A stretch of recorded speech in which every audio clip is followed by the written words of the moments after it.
લાંબા સમયની રાહ પછી આખરે મોંઘવારી ભથ્થામાં વધારો જાહેર કરવામાં આવ્યો છે. ગઈકાલે યોજાયેલી કેબિનેટ બેઠકમાં આ મોંઘવારી ભથ્થામાં વધારો જાહેર કરવામાં આવ્યો છે. હવે આ કેબિનેટ બેઠકમાં 8મું પગાર પંચ ક્યારે લાગુ થશે અને પગાર પંચનો રિપોર્ટ ક્યાં સુધીમાં મળશે, તમામ વિગતોની ચર્ચા વિચારણા કરવામાં આવી છે. વિગતવાર માહિતી શું છે તે જોઈએ. નમસ્કાર મિત્રો, સ્વાગત છે તમારું અમારી યુટ્યુબ ચેનલમાં. મિત્રો, સૌથી પહેલા આપણે વાત કરીએ મોંઘવારી ભથ્થા વિશે, કે જે મોંઘવારી ભથ્થાને લઈને લાંબા ગાળાથી ચર્ચા વિચારણા થવા લાગી હતી.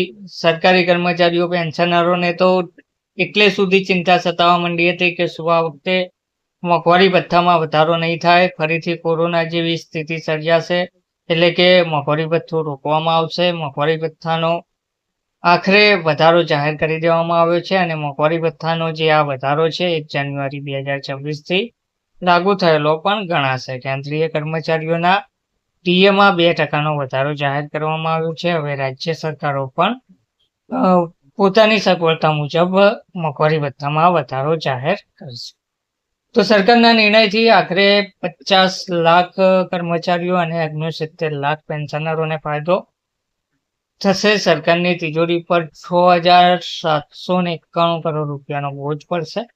3 મહિનાનું એરિયસ પણ ચૂકવાશે.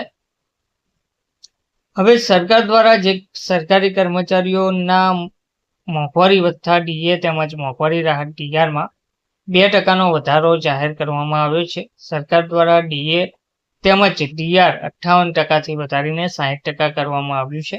મોંઘવારી ભથ્થાનો આ વધારો 1 જાન્યુઆરી 2026થી લાગુ થયેલો ગણાશે. સરકારની તિજોરી પર આને કારણે વાર્ષિક રૂપિયા 6,791 કરોડનો બોજ પડશે.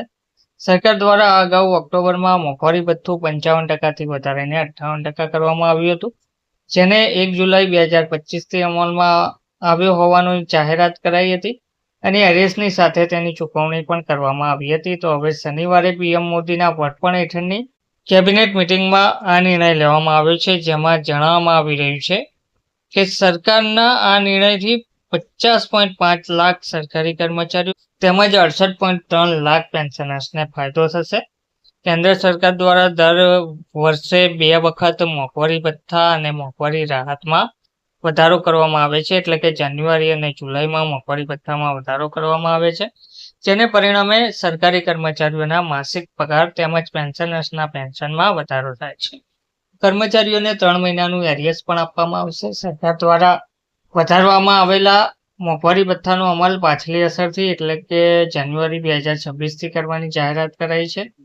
આમ એપ્રિલ મહિનાના પગારમાં તમામ સરકારી કર્મચારીઓને જાન્યુઆરી, ફેબ્રુઆરી અને માર્ચ એમ 3 મહિનાનું એરિયસ એક સાથે આપવામાં આવશે.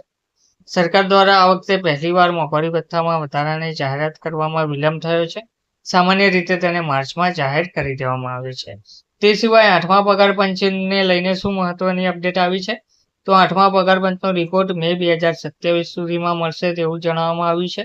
સરકાર દ્વારા કર્મચારીઓના વેતન અને ભથ્થામાં વધારો કરવા 8મા પગાર પંચની જાહેરાત કરવામાં આવી છે, જેની ભલામણોનો અમલ જાન્યુઆરી 2026થી કરવામાં આવે તેવી સંભાવના છે. પંચ દ્વારા સરકારને તેની ભલામણો મે 2027 સુધીમાં સોંપવામાં આવે તેવી ધારણા પણ કરવામાં આવી છે. 8મા પગાર પંચમાં સેલરીમાં મોટો વધારો થવાની સંભાવના પણ રહેલી છે. ધન્યવાદ.